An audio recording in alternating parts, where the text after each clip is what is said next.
Madrid. Invierno de 1944. En un piso discreto de la calle Diego de León, un grupo de hombres jóvenes se reúne antes del amanecer. No son religiosos consagrados ni seminaristas. Son estudiantes universitarios, profesionales recién titulados, algún funcionario. Visten como cualquier madrileño de posguerra.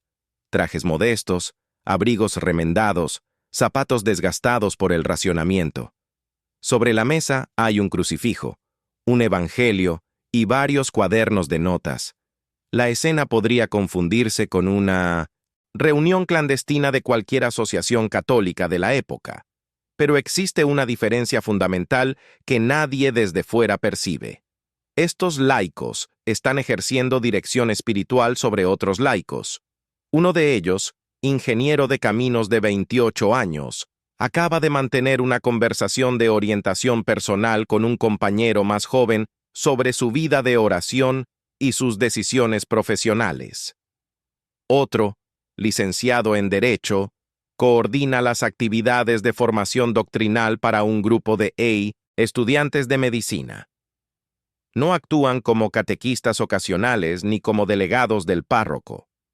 Están ejerciendo un gobierno corporativo interno, con responsabilidades estructurales, dentro de una institución que aún no tiene forma jurídica definitiva ante la Iglesia. La luz del amanecer apenas ilumina las calles bombardeadas. El frío penetra por las ventanas mal selladas. Dentro de ese piso, sin embargo, se está consolidando algo que resultará incomprensible para la estructura eclesiástica tradicional. Un sistema donde el laicado no asiste pasivamente a la gestión clerical, sino que participa activamente en la dirección espiritual y el gobierno institucional de una realidad eclesial. Este documental forma parte de una serie histórica rigurosa sobre el Opus Dei. Si valoras el análisis serio y documentado, considera suscribirte y activar las notificaciones. Tu apoyo permite investigaciones más profundas. ¿Cómo fue posible que en una iglesia donde el laicado ocupaba posiciones mayoritariamente pasivas, surgiera una estructura que les otorgaba responsabilidades tradicionalmente clericales? La pregunta no es menor. Durante siglos, la teología católica había mantenido una distinción clara. El clero gobernaba, enseñaba y santificaba. Los laicos obedecían, aprendían y eran santificados. El modelo predominante asignaba a los seglares un rol de cristiandad receptiva. Las asociaciones piadosas existían, pero bajo tutela clerical directa. Los movimientos de acción católica, consolidados en los años 30, establecían que los laicos colaboraban con el apostolado jerárquico bajo mandato expreso de los obispos. El Opus Dei, fundado oficialmente en 1928, pero consolidado estructuralmente después de 1940, presentaba una arquitectura diferente. No se trataba de un movimiento auxiliar del clero ni de una cofradía devocional. José María Escrivá había concebido desde el principio una realidad donde hombres y mujeres corrientes, sin abandonar su estado laical, asumieran compromisos de vida espiritual radical y participaran en la gestión de una institución eclesiástica. Esta visión enfrentaba resistencias teológicas, jurídicas y culturales considerables. La novedad no residía en que los laicos santificaran su trabajo cotidiano. Esa idea, aunque poco desarrollada pastoralmente, tenía precedentes en la espiritualidad católica. La innovación estaba en otorgarles funciones de dirección espiritual personal y de gobierno corporativo interno sin ordenación sacerdotal previa. Un carpintero podía orientar espiritualmente a un abogado. Un médico podía coordinar la formación doctrinal de un grupo de ingenieros. Una profesora podía dirigir la vida interior de otras mujeres profesionales. Todo ello dentro de una estructura institucional con reglas, jerarquías y objetivos definidos. Para comprender la magnitud de esta transformación, resulta necesario examinar el contexto eclesiástico del periodo. La Iglesia Católica de mediados del siglo XX mantenía una separación nítida entre el estado clerical y el estado laical. El Código de Derecho Canónico de 1917, vigente durante todo el periodo que nos ocupa, establecía que el gobierno eclesiástico correspondía exclusivamente a quienes habían recibido el sacramento del orden. Las asociaciones de fieles podían existir, pero bajo tutela clerical. El párroco presidía, el obispo aprobaba, el clero dirigía. Los laicos ejecutaban, colaboraban, asistían. Existían excepciones parciales. Las congregaciones marianas jesuitas otorgaban cierta autonomía operativa a sus directivos laicos. La Acción Católica, especialmente en su rama italiana, desarrolló estructuras donde los seglares gestionaban actividades apostólicas. Pero incluso en estos casos, el gobierno espiritual y doctrinal permanecía firmemente en manos clericales. Un laico podía organizar una campaña social, administrar fondos o coordinar eventos, pero no dirigir la conciencia de otro católico ni definir orientaciones doctrinales para la asociación. El planteamiento de Escrivá rompía esta división. Desde los primeros años de la década de 1930, había comenzado a formar un núcleo de laicos que no solo vivían compromisos espirituales exigentes, sino que asumían responsabilidades de formación y dirección sobre otros miembros. El estallido de la Guerra Civil Española interrumpió este desarrollo, pero también lo consolidó. Durante los años de conflicto, separados físicamente de Escrivá, varios miembros del incipiente Opus Dei mantuvieron la cohesión del grupo, organizaron actividades de formación y ejercieron de facto funciones directivas sin supervisión clerical inmediata. Cuando la guerra terminó en 1939, Escrivá se encontró con un grupo de hombres jóvenes que habían demostrado capacidad de liderazgo espiritual. No eran seminaristas, no aspiraban al sacerdocio. Eran ingenieros, abogados, médicos, arquitectos, que habían asumido responsabilidades eclesiásticas en circunstancias extremas. La experiencia de guerra había funcionado como laboratorio involuntario. El paso siguiente fue institucionalizar lo que la necesidad había inventado. Durante la década de 1940, Escrivá estableció una estructura de gobierno interno que resultaba jurídicamente problemática. En el Opus Dei existían dos tipos de miembros: numerarios, que vivían en celibato y residían en centros de la institución, y supernumerarios, que podían casarse y vivir en sus propios hogares. Dentro de los numerarios existía una división fundamental. Algunos eran laicos y otros, pocos inicialmente, eran sacerdotes. La cuestión central radicaba en determinar quién dirigía a quién. La solución adoptada invirtió parcialmente la pirámide tradicional. Los sacerdotes del Opus Dei, provenientes casi todos de los numerarios laicos que posteriormente se ordenaban, se dedicaban fundamentalmente a la atención sacramental. Celebraban misa, confesaban, administraban los sacramentos. Pero el gobierno corporativo, la dirección de las actividades apostólicas y la orientación espiritual personal de los miembros quedaban mayoritariamente en manos de laicos.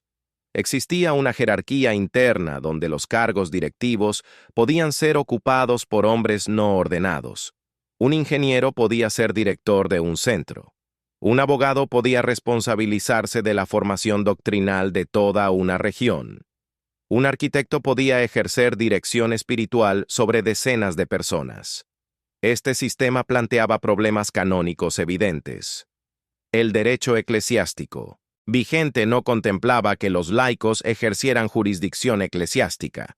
Podían administrar bienes temporales, organizar actividades culturales, gestionar colegios o residencias, pero no gobernar espiritualmente a otros fieles dentro de una estructura eclesial formal. Escrivá argumentaba que el Opus Dei no era una asociación piadosa ordinaria, sino una realidad sui generis, que requería configuración jurídica específica. Mientras esa configuración no llegaba, la práctica se adelantaba a la teoría. La formación de estos directores laicos seguía pautas rigurosas. No se trataba de voluntarismo carismático ni de liderazgo espontáneo. Los numerarios destinados a asumir responsabilidades directivas recibían formación teológica sistemática, aunque no cursaran estudios eclesiásticos oficiales. Estudiaban tratados de teología dogmática, moral y espiritual. Aprendían derecho canónico. Se familiarizaban con la historia de la Iglesia y la patrística. Algunos residían temporalmente en Roma para recibir formación directa de escribá. El objetivo era prepararlos para ejercer funciones que, en la práctica, se asemejaban a las de un superior religioso o un párroco, pero sin la ordenación correspondiente. La dirección espiritual personal constituía el elemento más delicado de este sistema.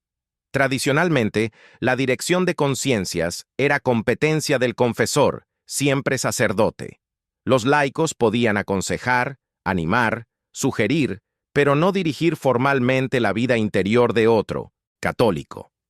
En el Opus Dei, sin embargo, los numerarios laicos con responsabilidades directivas mantenían conversaciones periódicas con otros miembros sobre su vida de oración, sus decisiones morales, sus avances o retrocesos espirituales.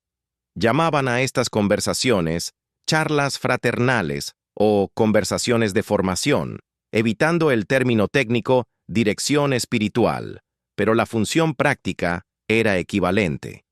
Esta práctica generaba perplejidad entre observadores externos. Cuando obispos o canonistas examinaban la estructura del Opus Dei, encontraban un híbrido conceptual difícil de clasificar. No era una orden religiosa, porque sus miembros no profesaban votos públicos. No era una asociación piadosa ordinaria, porque su gobierno no dependía directamente del ordinario del lugar. No era una sociedad de vida común, porque muchos miembros vivían en sus hogares. Y dentro de esta realidad inclasificable, los laicos ejercían funciones que el derecho canónico reservaba al clero. Escribá defendía este modelo con argumentos teológicos. Sostenía que el sacerdocio común de los fieles, derivado del bautismo, capacitaba a los laicos para santificarse y santificar el mundo desde dentro de las realidades temporales. No negaba la distinción esencial entre sacerdocio ministerial y sacerdocio común, pero argumentaba que este último justificaba un rol activo del laicado en la vida eclesial más allá de la mera obediencia pasiva. Los laicos no administraban sacramentos ni predicaban, oficialmente, pero sí podían formar a otros cristianos, orientar sus conciencias y dirigir instituciones apostólicas. Durante los años 40, el Opus Dei experimentó un crecimiento numérico modesto pero constante en España.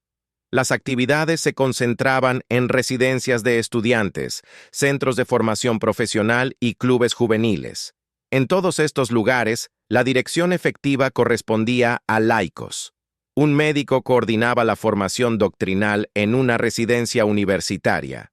Un abogado organizaba los retiros espirituales. Un ingeniero gestionaba la orientación profesional de los residentes.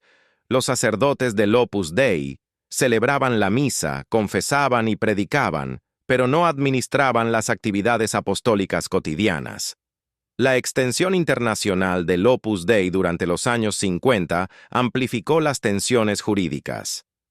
Cuando la institución llegó a Roma, París, Londres o ciudades latinoamericanas, los obispos locales encontraban una estructura que no encajaba en las categorías canónicas disponibles. Algunos mostraban entusiasmo ante la vitalidad apostólica del grupo. Otros expresaban reservas ante lo que consideraban invasión de competencias clericales por parte de seglares. Las consultas a la Santa Sede se multiplicaron. ¿Podían los laicos ejercer funciones directivas en una realidad eclesial? ¿Bajo qué condiciones? ¿Con qué límites? La respuesta romana fue cauta y gradual. En 1947, el Opus Dei obtuvo reconocimiento como instituto secular, una figura jurídica creada precisamente ese año por la Constitución Apostólica Provida Mater Ecclesia de Pío XII. Los institutos seculares eran asociaciones de fieles que profesaban los consejos evangélicos sin vida común ni hábito religioso. Vivían en el mundo y santificaban el mundo desde dentro. La configuración jurídica parecía ajustarse a la realidad del Opus Dei. Sin embargo, la cuestión del gobierno laical permanecía ambigua. El derecho de los institutos seculares no especificaba claramente si los laicos podían ejercer autoridad sobre otros miembros. Escrivá consideraba la figura del instituto secular como solución provisional insuficiente. Su visión implicaba una prelatura personal, estructura que permitiría vincular miembros de diferentes diócesis bajo una jurisdicción eclesiástica propia, con obispo propio, pero que no existía todavía en el derecho canónico. Mientras tanto, utilizó la flexibilidad interpretativa del Estatuto de Instituto Secular para consolidar el sistema de dirección laical. Los estatutos internos del Opus Dei, aprobados por Roma con modificaciones sucesivas, reconocían implícitamente que los cargos directivos podían ser ocupados por laicos, aunque las formulaciones canónicas evitaban afirmar explícitamente que ejercían jurisdicción espiritual. Estructuró narrativa documental sobre el rol laical innovador. Voy bien. He cubierto. Apertura cinematográfica, 200 palabras. CTA inicial, después de palabra 200. Hook narrativo. Contexto histórico. Desarrollo inicial. Sobre el sistema. Ahora necesito continuar con más bloques de desarrollo, profundizando en aspectos específicos del funcionamiento del sistema laical, casos concretos, resistencias, consolidación, y llevarlo hasta 1965. Debo mantener el tono sobrio, evitar repeticiones de muletillas, no salir del recorte temporal, y construir hacia un clímax documental. La expansión del Opus Dei requería formar cuadros directivos laicos en cada país. Durante los años 50, Escrivá estableció un sistema de formación centralizado. Los numerarios destinados a asumir responsabilidades directivas viajaban a Roma para periodos de estudio que podían extenderse varios años. Allí cursaban programas intensivos de teología, filosofía, derecho canónico y espiritualidad. No obtenían grados académicos eclesiásticos oficiales, pero recibían formación equivalente en contenido y rigor. El objetivo era prepararlos para ejercer funciones que en otras instituciones católicas requerían ordenación sacerdotal. Este sistema de formación planteaba una paradoja institucional. Los laicos del Opus Dei recibían más educación teológica formal que muchos sacerdotes diocesanos de la época, cuya formación seminaria era frecuentemente limitada.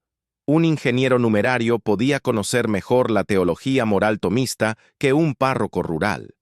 Un abogado podía dominar el derecho canónico con mayor precisión que un vicario episcopal.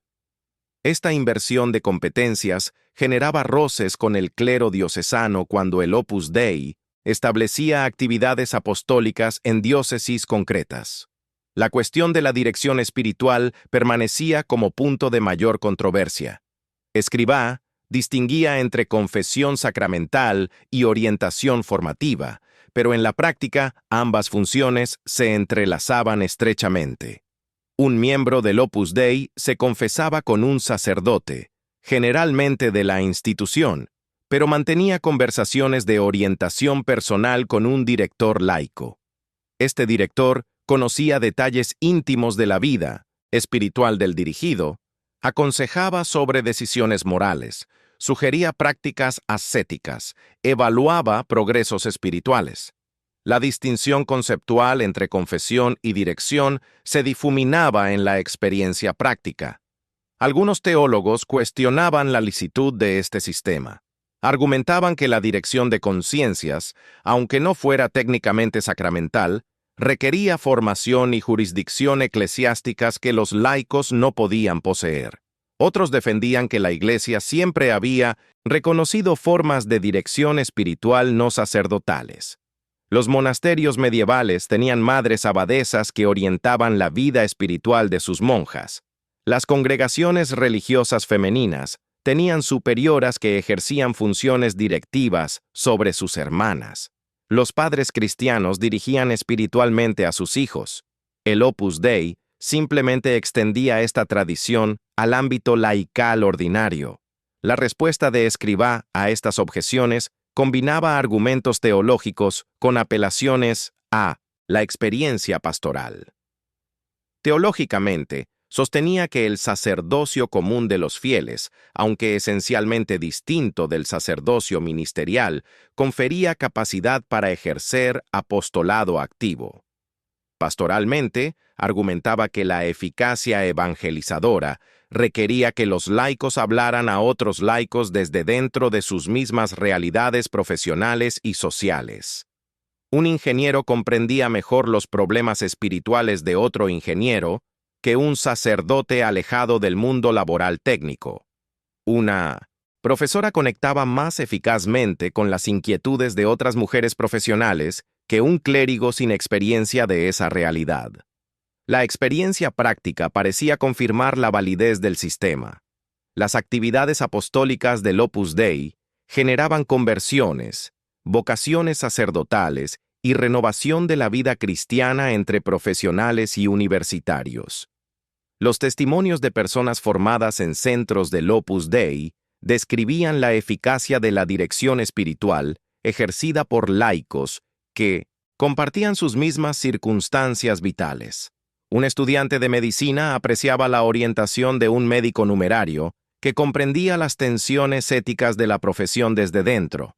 Un abogado valoraba el consejo de otro jurista que enfrentaba los mismos dilemas morales en el ejercicio profesional. Durante la década de 1950, el Opus Dei consolidó un modelo organizativo que distinguía claramente entre funciones sacerdotales y funciones directivas.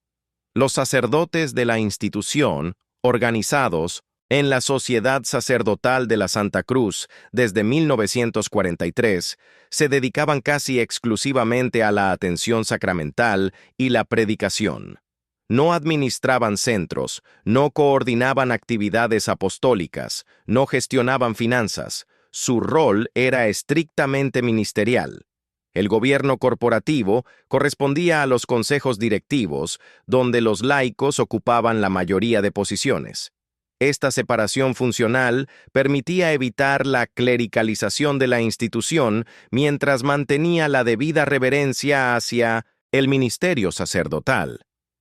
La configuración jurídica del Opus Dei como instituto secular generó tensiones adicionales respecto al papel de los laicos. Los institutos seculares, según la normativa de 1947-1948, debían depender de la autoridad diocesana o de la Santa Sede. El Opus Dei, por su naturaleza internacional y por la movilidad geográfica de sus miembros, requería dependencia directa de Roma.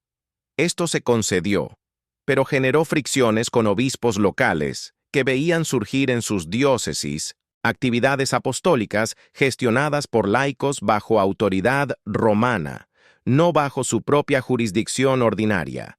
El caso de las mujeres en el Opus Dei añadía complejidad adicional. Desde 1945, la institución incluía una rama femenina completamente separada de la masculina.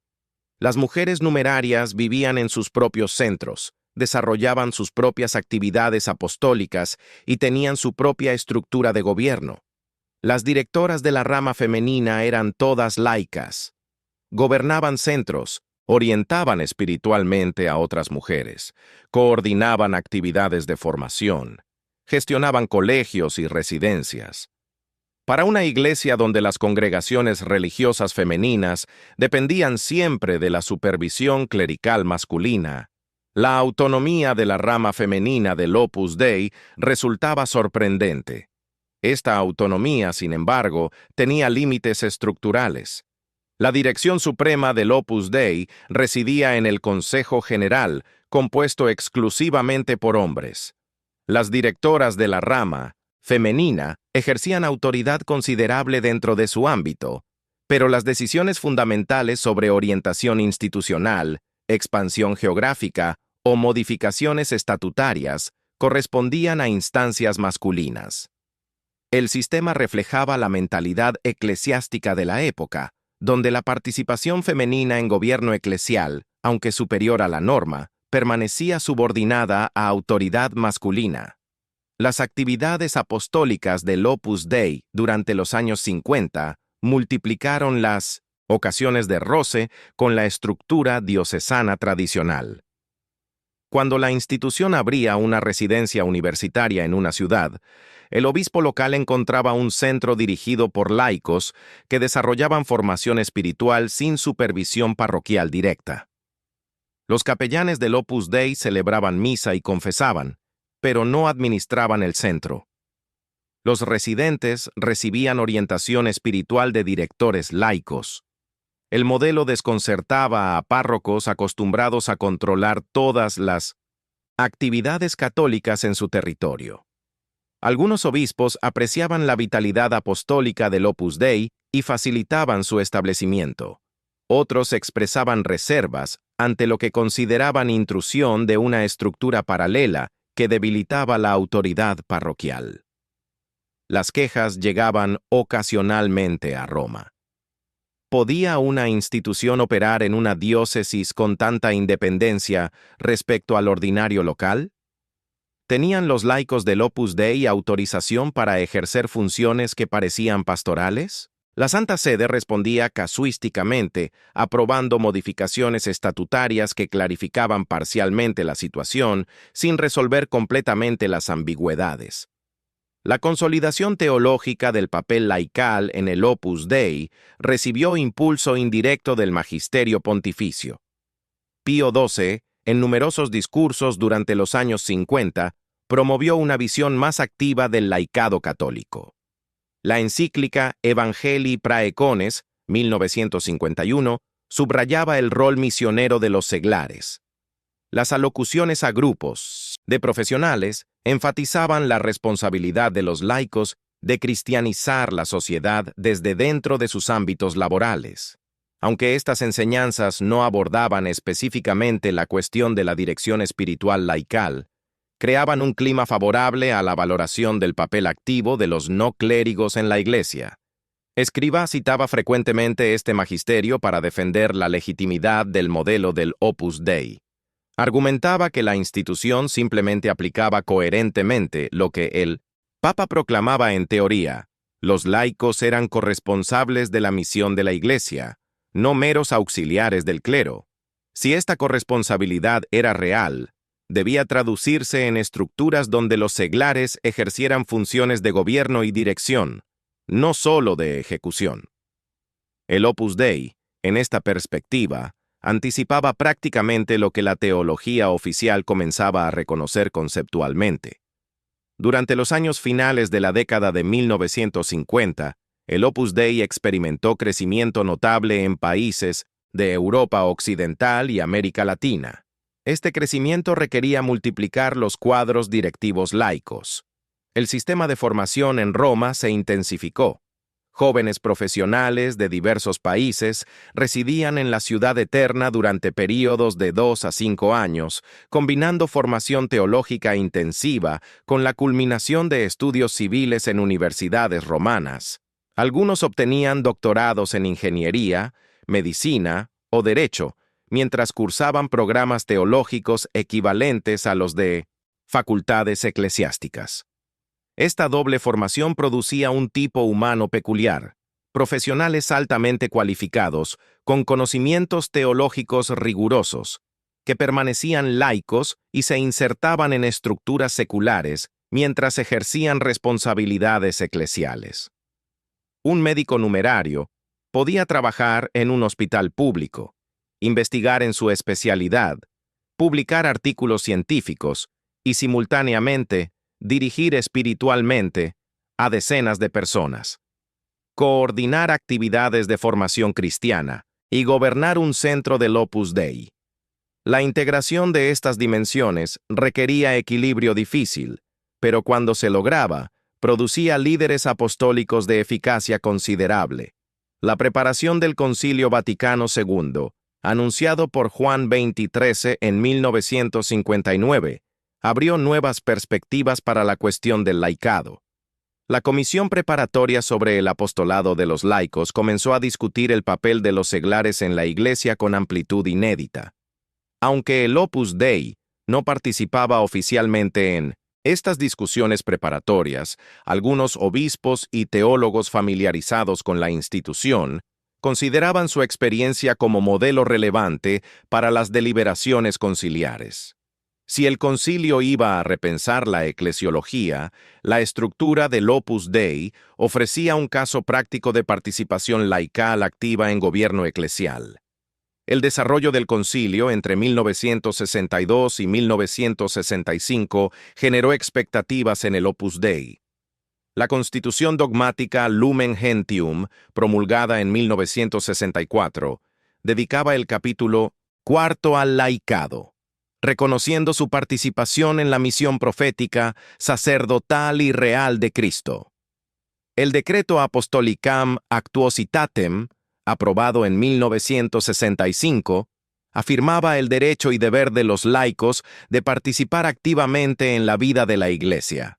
Aunque estos documentos no abordaban específicamente la dirección espiritual laical ni el gobierno de instituciones eclesiales por no ordenados, establecían fundamentos teológicos que legitimaban indirectamente el modelo del Opus Dei. Escrivá siguió el concilio con atención, pero sin excesivo triunfalismo. Reconocía que Lumen Gentium representaba avance doctrinal significativo en la valoración del laicado, pero consideraba que la Constitución permanecía en nivel de principios generales sin desarrollar consecuencias prácticas radicales. El Opus Dei, en su perspectiva, había implementado durante 25 años lo que el concilio ahora reconocía teóricamente. La experiencia práctica se adelantaba a la formulación magisterial, como frecuentemente ocurría en la historia de la Iglesia cuando realidades nuevas precedían su conceptualización teológica. La década de 1960 presenció consolidación institucional del Opus Dei y aumento de las tensiones respecto a su estatuto jurídico. El modelo de instituto secular continuaba generando insatisfacción en Escrivá. Consideraba que esta figura jurídica, diseñada para grupos pequeños de vida consagrada secular, no reflejaba adecuadamente la naturaleza del Opus Dei. Su visión implicaba una prelatura personal, estructura que permitiría jurisdicción propia sobre clérigos y laicos unidos por vínculos jurídicos específicos, independientemente de su diócesis de origen. Esta figura no existía en el derecho canónico vigente, aunque el Concilio Vaticano II la mencionó como posibilidad teórica en el Decreto Presbyterorum Ordinis. Mientras se gestaba lentamente esta transformación jurídica, el sistema de dirección laical del Opus Dei continuaba funcionando. Para 1965, la institución contaba con miles de miembros en varios continentes. La mayoría de los cargos directivos correspondían a laicos. Los sacerdotes del Opus Dei, aunque crecientes en número, permanecían minoritarios y dedicados fundamentalmente a funciones ministeriales. Un numerario laico podía gobernar una región nacional entera, supervisando decenas de centros, coordinando centenares de personas, gestionando actividades apostólicas complejas, todo ello sin ordenación sacerdotal. Esta realidad suscitaba reacciones variadas entre observadores católicos. Algunos teólogos progresistas veían en el Opus Dei un modelo anticipatorio de iglesia conciliar donde los laicos asumían responsabilidades reales. Otros teólogos, también progresistas, criticaban lo que consideraban clericalización de los laicos, reproduciendo estructuras jerárquicas que el concilio pretendía superar.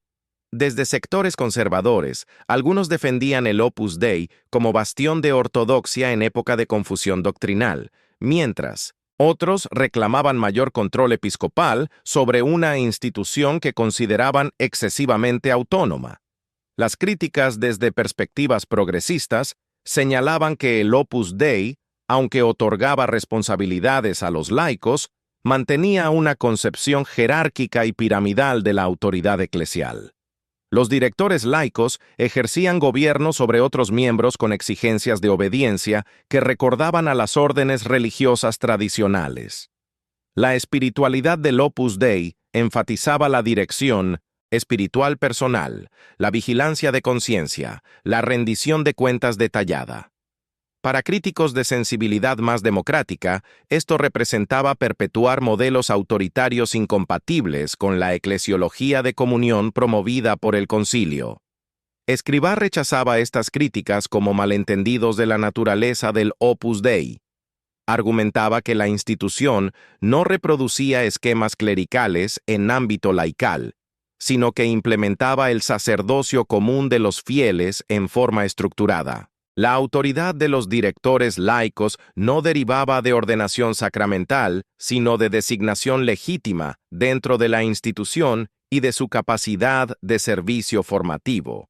La obediencia exigida no era monástica, sino orgánica, orientada a la coordinación eficaz de actividades apostólicas. Las comparaciones con estructuras religiosas tradicionales fallaban porque el Opus Dei constituía realidad sui generis que requería categorías propias. La cuestión de la secularidad del Opus Dei se vinculaba estrechamente con el papel de los laicos. Si la institución era realmente secular, sus miembros debían permanecer plenamente integrados en estructuras civiles ordinarias. Esto implicaba que los numerarios, aunque vivieran en centros de la institución, ejercieran profesiones civiles normales. Un ingeniero numerario trabajaba en empresas o en la universidad como cualquier ingeniero. Un médico numerario ejercía en hospitales o en consulta privada como cualquier médico. La pertenencia al Opus Dei no debía alterar su inserción laboral secular. Esta integración secular distinguía a los laicos del Opus Dei de los religiosos tradicionales. Un monje benedictino abandonaba el mundo profesional secular para vivir en el monasterio. Un fraile franciscano renunciaba a carrera civil para dedicarse a ministerio religioso. Los numerarios del Opus Dei, en cambio, mantenían su estatus profesional secular mientras asumían compromisos espirituales radicales y responsabilidades eclesiales. Esta simultaneidad de secularidad plena y compromiso eclesial estructurado constituía la novedad específica del modelo. Durante el periodo 1940-1965, el Opus Dei desarrolló también estructuras de formación permanente para sus directores laicos. No bastaba la formación inicial recibida en Roma. Los responsables de centros y regiones recibían actualización continua mediante cursos de reciclaje, reuniones periódicas de estudio y correspondencia con la dirección central.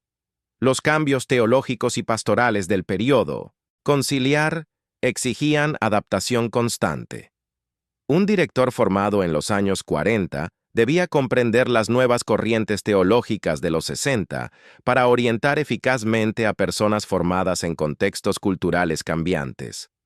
La gestión financiera de las actividades apostólicas correspondía también frecuentemente a laicos. Aunque existían sacerdotes del Opus Dei con formación administrativa, la mayoría de los centros eran gestionados económicamente por numerarios laicos con competencias profesionales en economía, contabilidad o administración. Esta separación entre administración temporal y ministerio sacerdotal evitaba que los sacerdotes se vieran envueltos en cuestiones financieras que pudieran distraerlos de sus funciones específicamente ministeriales. El modelo organizativo del Opus Dei implicaba que un sacerdote de la institución podía estar jerárquicamente subordinado a un laico en cuestiones de gobierno corporativo. El director de un centro podía ser laico, mientras que el capellán del mismo centro era sacerdote. En asuntos sacramentales y litúrgicos, el sacerdote actuaba con autonomía propia del ministerio ordenado. En cuestiones de gobierno del centro, seguía orientaciones del director laico. Esta dualidad de autoridades requería claridad de criterios y delimitación precisa de competencias para evitar conflictos. Las relaciones entre sacerdotes y laicos dentro del Opus Dei no estaban exentas de tensiones ocasionales. Algunos sacerdotes de la institución, especialmente aquellos con formación teológica académica avanzada, podían experimentar incomodidad ante la autoridad de directores laicos con formación teológica práctica, pero sin grados eclesiásticos oficiales.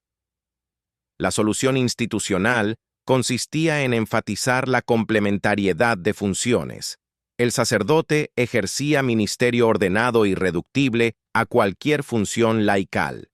El director laico ejercía gobierno corporativo derivado de designación legítima, no de ordenación sacramental.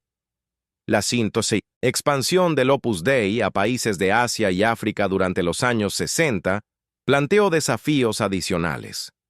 En culturas donde la autoridad religiosa se asociaba estrechamente con figuras sacerdotales o monásticas, la dirección espiritual ejercida por laicos generaba perplejidad.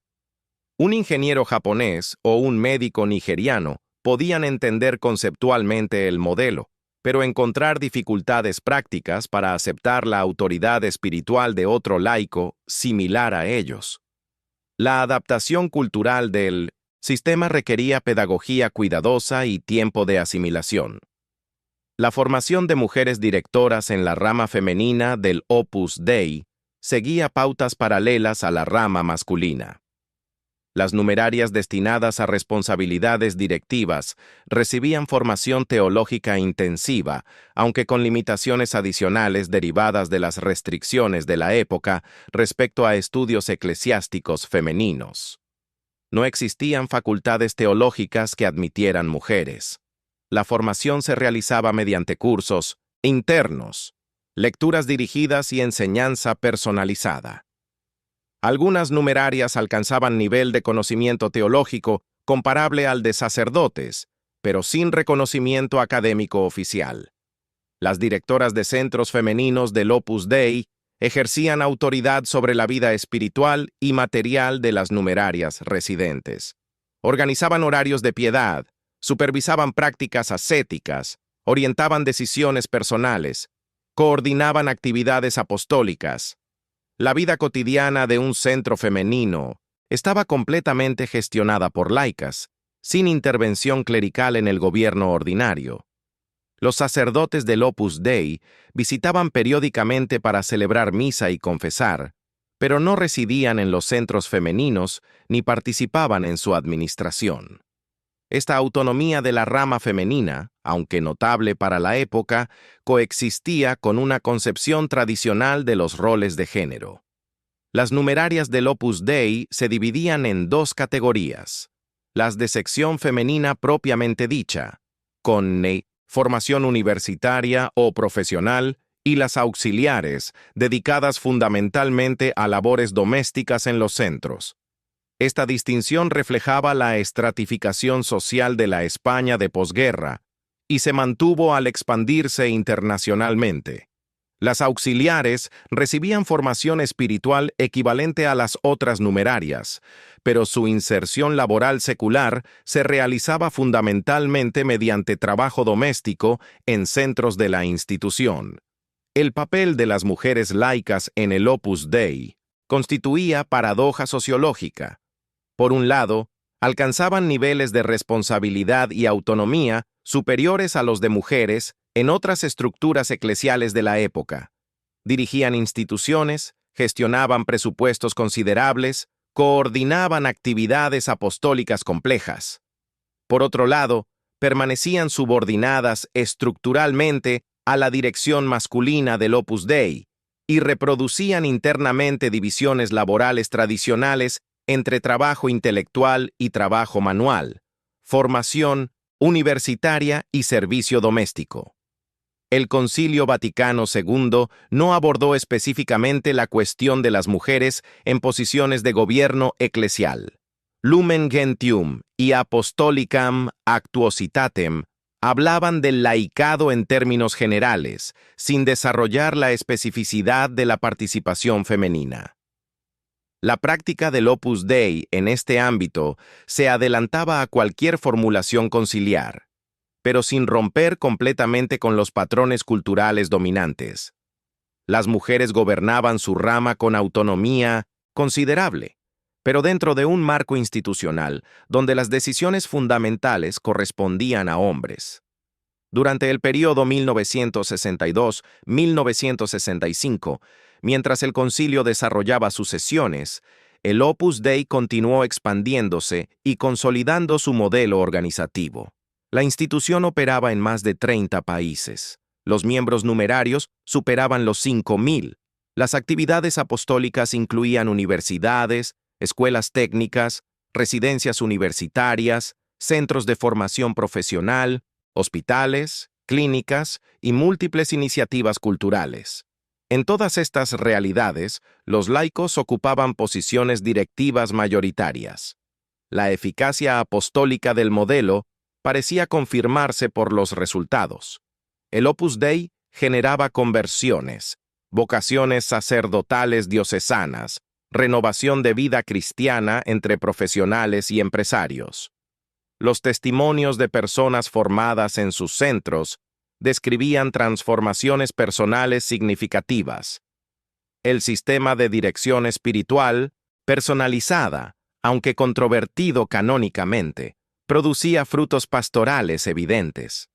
La objeción de que los laicos no podían dirigir espiritualmente a otros católicos encontraba respuesta empírica en la experiencia de miles de personas, positivamente influidas por directores no ordenados.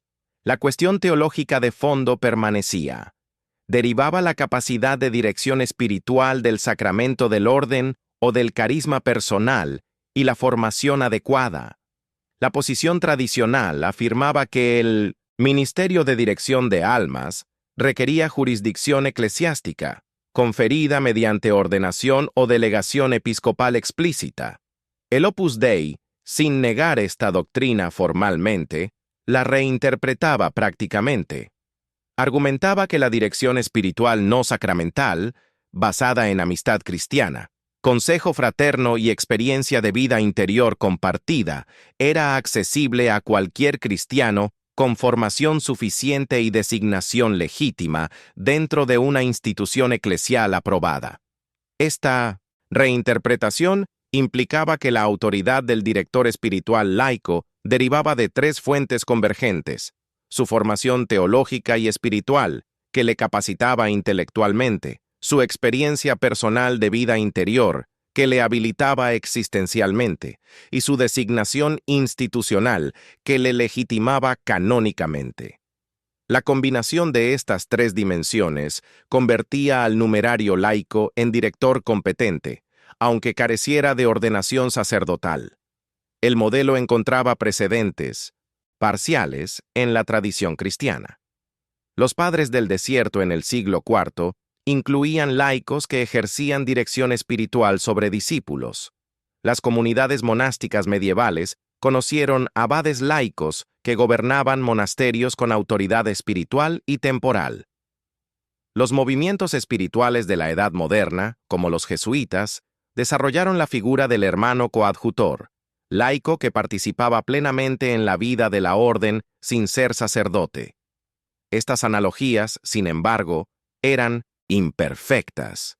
El Opus Dei no era movimiento monástico ni orden religiosa, y sus miembros laicos no vivían apartados del mundo secular. La singularidad del Opus Dei residía precisamente en combinar secularidad plena con estructura institucional eclesial, donde los laicos ejercían gobierno. Un numerario trabajaba 8 horas diarias en su profesión civil, participaba en estructuras laborales seculares, pagaba impuestos, votaba en elecciones, vivía sometido a legislación civil ordinaria. Simultáneamente, asumía responsabilidades de dirección espiritual, gobierno institucional y coordinación apostólica equivalentes a las de un superior religioso. Esta doble pertenencia, secular y eclesial, constituía la aportación específica del modelo.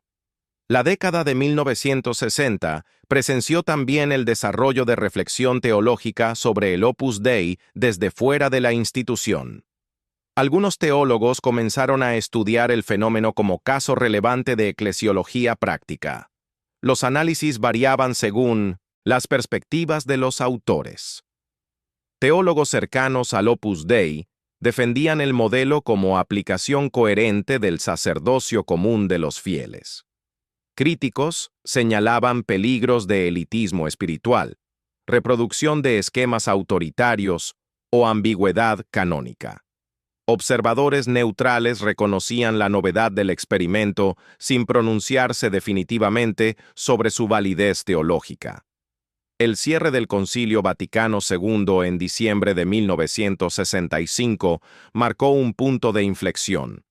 Los documentos conciliares, especialmente el Lumen Gentium, Apostolicam Actuositatem y Presbyterorum Ordinis, establecían fundamentos teológicos que, sin referirse específicamente al Opus Dei, legitimaban aspectos centrales de su modelo. El reconocimiento conciliar de la participación activa del laicado en la misión de la Iglesia, aunque formulado en términos generales, proporcionaba base doctrinal para defender la licitud del sistema de dirección laical implementado durante 25 años. La Constitución Lumen Gentium afirmaba en el número 31 que los laicos participan del oficio sacerdotal, profético y real de Cristo, ejerciendo su misión propia en la Iglesia y en el mundo. El número 33 reconocía que los laicos pueden ser llamados a colaborar más inmediatamente con el apostolado de la jerarquía, con misión de enseñar la doctrina cristiana y de ejercer ciertas funciones eclesiales. Aunque el texto no especificaba qué funciones concretas, habría espacio canónico para reconocer responsabilidades laicales en gobierno y dirección dentro de instituciones eclesiales. El decreto Apostolicam Actuositatem insistía en que el apostolado de los laicos es participación en la misión salvífica de la Iglesia, y que la jerarquía debe promover el apostolado laical y establecer relaciones de confianza y colaboración con los seglares. El documento reconocía diversas formas de organización del apostolado laical, incluyendo asociaciones que operan bajo dirección de laicos. Esto validaba indirectamente el modelo organizativo del Opus Dei, donde las actividades apostólicas eran coordinadas fundamentalmente por no ordenados. El decreto Presbyterorum Ordinis sobre el ministerio y vida de los presbíteros mencionaba en el número 10 la posibilidad de prelaturas personales como estructura para distribución más conveniente de presbíteros. Esta mención, aunque breve y sin desarrollo jurídico detallado, constituía fundamento canónico para la futura transformación del Opus Dei de instituto secular a prelatura personal. Escrivá vio en este texto conciliar la confirmación de su visión de décadas. El Opus Dei requería configuración jurídica específica, que solo la figura de prelatura personal podía proporcionar adecuadamente. Para 1965, el Opus Dei había demostrado empíricamente la viabilidad de un modelo eclesial donde los laicos ejercían funciones directivas estructurales. 25 años de experiencia práctica habían refinado el sistema, resuelto problemas operativos, formado generaciones de directores laicos competentes y producido frutos apostólicos visibles. Las resistencias canónicas y teológicas permanecían, pero la realidad práctica se imponía gradualmente. Miles de católicos habían experimentado dirección espiritual eficaz por parte de laicos formados. Centenares de actividades apostólicas funcionaban bajo coordinación de no ordenados. La innovación, aunque controvertida, mostraba solidez institucional.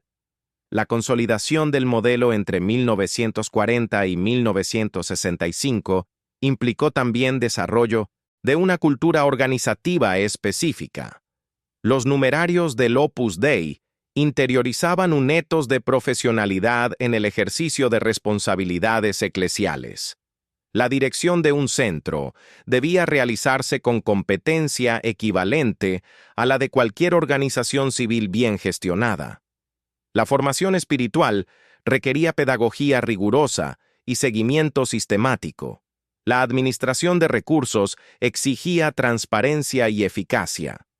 Esta mentalidad de competencia profesional, aplicada a tareas eclesiales, diferenciaba al Opus Dei de asociaciones piadosas tradicionales donde el voluntarismo y la improvisación eran frecuentes. La formación de los numerarios incluía dimensiones que raramente se encontraban en la preparación de laicos católicos ordinarios. Estudiaban teología dogmática usando manuales universitarios, no catecismos elementales. Aprendían historia de la Iglesia con rigor académico, consultando fuentes primarias cuando era necesario.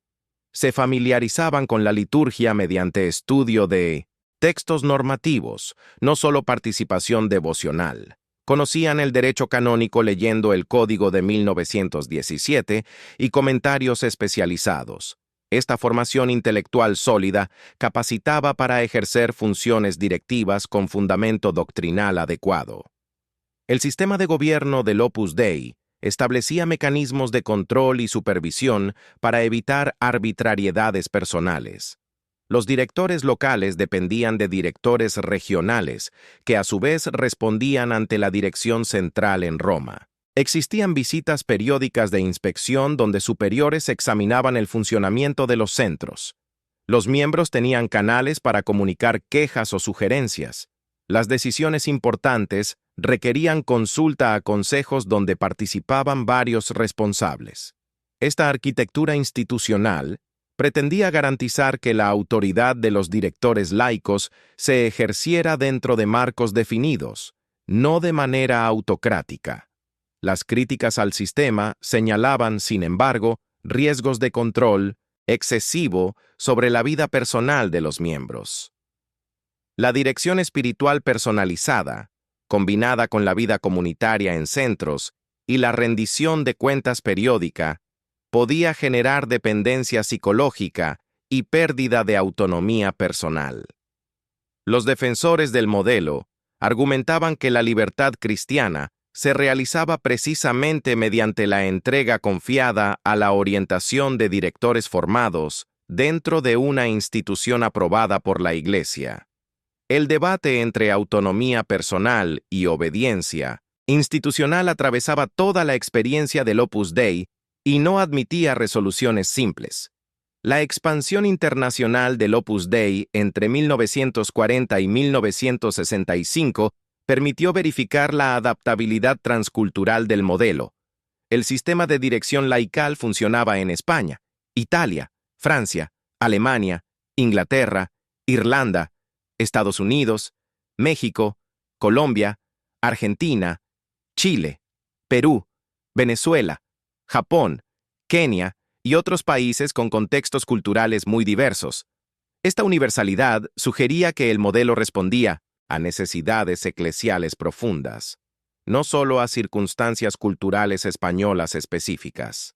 La secularidad del Opus Dei, su énfasis en la santificación del trabajo profesional y su estructura de participación laical resonaban en contextos nacionales diferentes.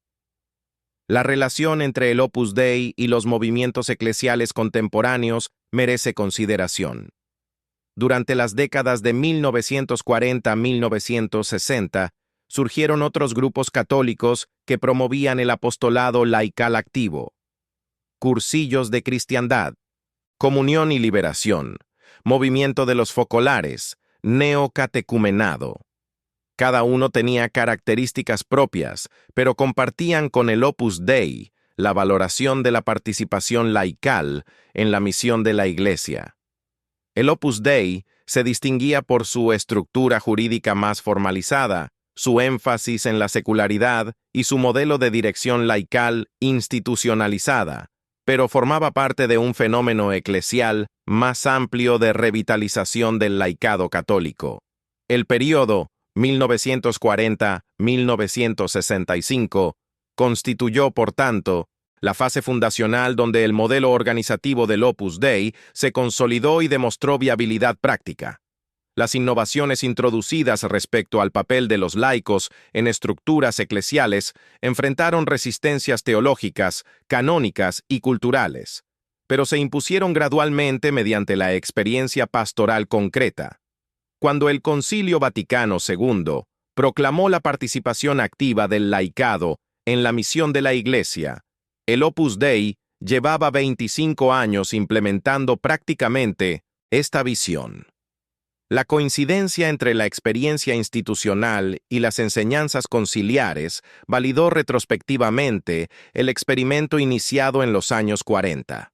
La arquitectura institucional desarrollada durante este cuarto de siglo estableció patrones que perdurarían en décadas posteriores. La distinción entre ministerio sacerdotal y gobierno corporativo, la formación teológica rigurosa de directores laicos, la dirección espiritual personalizada ejercida por no ordenados, la gestión profesional de actividades apostólicas, la autonomía relativa de la rama femenina, la integración de secularidad plena con compromiso eclesial estructurado. Todos estos elementos configuraron una identidad institucional específica. El Opus Dei había creado un modelo de participación laical en la Iglesia que, aunque controvertido, representaba aportación original a la eclesiología práctica del siglo XX. La consolidación de este modelo entre 1940 y 1965 no implicó ausencia de evoluciones o adaptaciones. La institución ajustó procedimientos, refinó estructuras, modificó prácticas formativas en respuesta a la experiencia acumulada. Pero los elementos centrales permanecieron estables. Los laicos gobernaban, dirigían espiritualmente y coordinaban apostolado dentro de una institución eclesial aprobada por Roma. Esta estabilidad en medio de adaptaciones sucesivas sugiere que el modelo respondía a intuición fundacional coherente, no a improvisación ocasional. El cierre del concilio en 1900, diciembre de 1965, marcó el final de un periodo y el inicio de otro. El Opus Dei había navegado 25 años de crecimiento en un contexto eclesial preconciliar, donde su modelo resultaba anómalo. La eclesiología conciliar proporcionaba ahora fundamentos doctrinales más favorables para defender la legitimidad del sistema de dirección laical. Los años posteriores verían tensiones nuevas, derivadas de la implementación del concilio y de las turbulencias culturales de los años 60 y 70. Pero la arquitectura institucional básica, consolidada entre 1940 y 1965, permanecería como estructura estable que permitiría al Opus Dei enfrentar desafíos futuros. La novedad histórica del Opus Dei respecto al papel de los laicos residía en haber institucionalizado lo que previamente era ocasional. La tradición cristiana conocía santos laicos, místicos seglares, apóstoles no ordenados. Pero estos fenómenos eran individuales o grupales informales. El Opus Dei creó una estructura institucional, permanente, con reconocimiento canónico, donde la participación laical en gobierno y dirección espiritual constituía el modo ordinario de funcionamiento, no la excepción carismática. Esta institucionalización de lo que antes era extraordinario representaba la transformación cualitativa fundamental. La experiencia del Opus Dei demostraba que los laicos, con formación adecuada y dentro de estructuras apropiadas, podían ejercer responsabilidades eclesiales complejas sin ordenación sacerdotal. Esta demostración práctica cuestionaba ciertos presupuestos de la eclesiología tradicional que asumía que solo el clero poseía capacidad para gobierno espiritual. El Opus Dei no negaba la distinción esencial entre sacerdocio ministerial y sacerdocio común, pero relativizaba su traducción en monopolio clerical de todas las funciones directivas en la Iglesia. Algunas funciones requerían ordenación sacramental. Otras podían ser ejercidas por laicos con preparación y designación adecuadas. Esta distinción entre funciones propiamente sacerdotales y funciones eclesiales accesibles a laicos constituía aportación teológica implícita del Opus Dei. La clarificación conceptual completa requeriría desarrollos posteriores, pero la práctica institucional del periodo 1940 a 1965 estableció las bases empíricas. Los sacerdotes celebraban Eucaristía, confesaban, ungían enfermos, predicaban homilías en contextos litúrgicos. Los laicos dirigían centros, orientaban vidas espirituales, coordinaban actividades apostólicas, gestionaban recursos, formaban doctrinalmente. La complementariedad funcional permitía colaboración eficaz sin confusión de roles. La valoración histórica de esta innovación admite perspectivas diversas. Desde ángulos favorables al Opus Dei, el modelo representaba recuperación de la dignidad bautismal del laicado, superación del clericalismo que infantilizaba a los seglares, aplicación coherente del sacerdocio común de los fieles. Desde perspectivas críticas, el sistema reproducía estructuras jerárquicas autoritarias, generaba elitismo espiritual, mantenía ambigüedades canónicas y sometía la vida personal de los miembros a control institucional excesivo. La evaluación equilibrada reconocería elementos válidos y problemáticos coexistentes. La consolidación del modelo entre 1940 y 1965 tuvo lugar en contexto histórico específico: la España de posguerra, la Europa de reconstrucción, la Iglesia preconciliar. Estos condicionamientos contextuales influyeron en formas concretas que adoptó la participación laical en el Opus Dei. El anticomunismo de la Guerra Fría, el nacionalcatolicismo español, la restauración cristiana europea, las tensiones culturales de la modernización social. Todos estos factores externos afectaron el desarrollo institucional. La esencia del modelo, laicos ejerciendo dirección estructural en institución eclesial, trascendía estos condicionamientos, pero sus manifestaciones históricas concretas reflejaban las circunstancias de época. El periodo 1940-1965 cerró con el Opus Dei establecido en 30 países, con miles de miembros, centenares de actividades apostólicas, decenas de sacerdotes propios y una identidad institucional consolidada. El papel de los laicos en esta realidad era central, no marginal.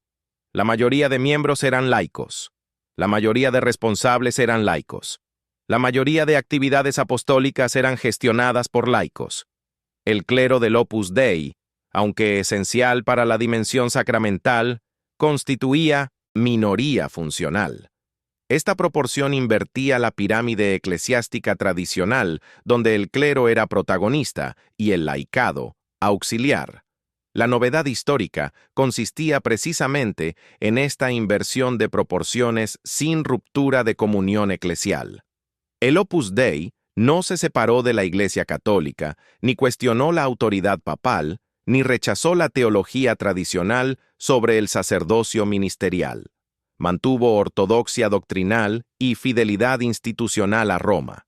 Pero dentro de este marco de comunión eclesial, creó espacios estructurales donde los laicos ejercían autoridad ordinaria y cotidiana. Esta combinación de innovación organizativa con ortodoxia doctrinal explica tanto la eventual aceptación romana del modelo como las resistencias persistentes que generó.